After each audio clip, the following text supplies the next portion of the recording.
Sa Sainteté le Pape François, His Holiness Pope Francis,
Ladies and gentlemen, Mr. Torbjörn Jagland, Secretary General of the Council of Europe. Mesdames et Messieurs, Monsieur Torbjörn Jagland, Secrétaire général du Conseil de l'Europe. Your Holiness, welcome to the Council of Europe, the House of Democracy. We greet you as a head of state. We thank you and greet for the great support the Holy See, as an observer to the Council of Europe, has given to us during many years. We also greet you as a spiritual leader whose wisdom is respected and followed. You are a source of inspiration and a direction for many millions of Europeans. After the horrific wars on this continent, the world had to move away from nationalism towards internationalism.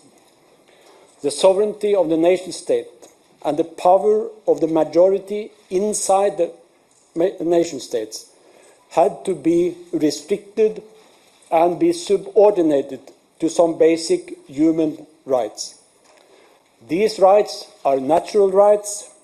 They come from the mere fact that we are human beings, and we have set up a huge machinery here in Strasbourg with the Court of Human Rights on top of it to secure these rights.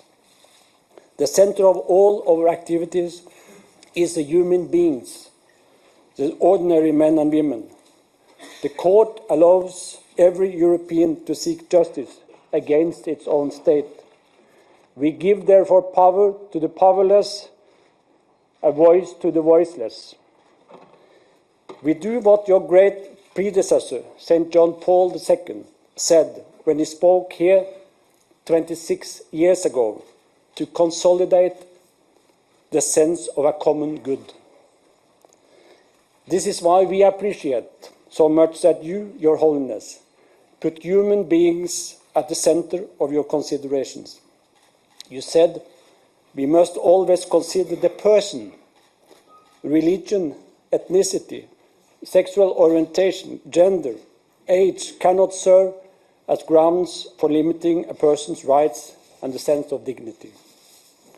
And you said that we need to include the excluded. The excluded people, be it unemployed, young people, homeless people, immigrants, Roma people, and other minorities who are being discriminated, are not a burden or a threat to the society. They are an enormous unused resource. Look at the young people in our streets.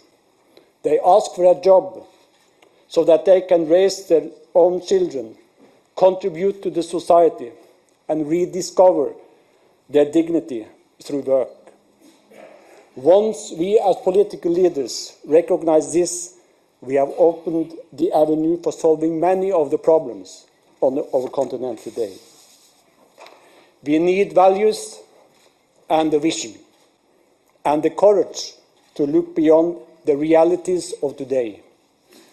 We saw this 25 years ago when the Berlin Wall came down. The wall divided families and friends.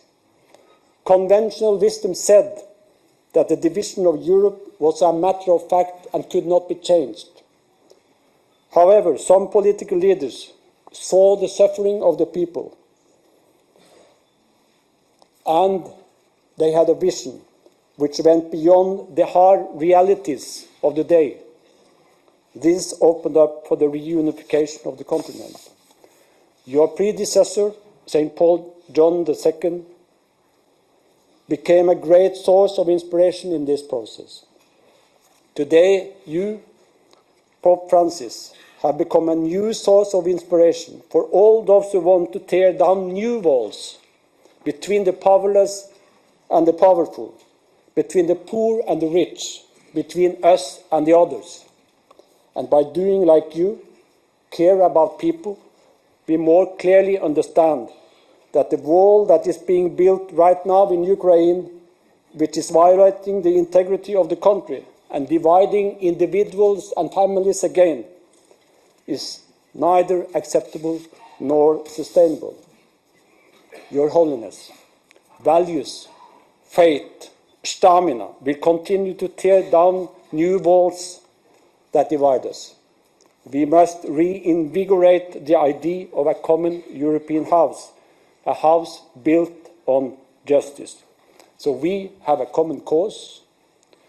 You are a great inspiration for us.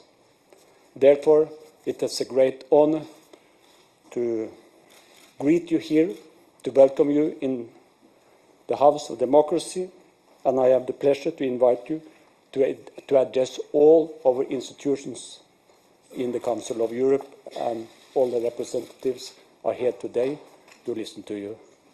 Please.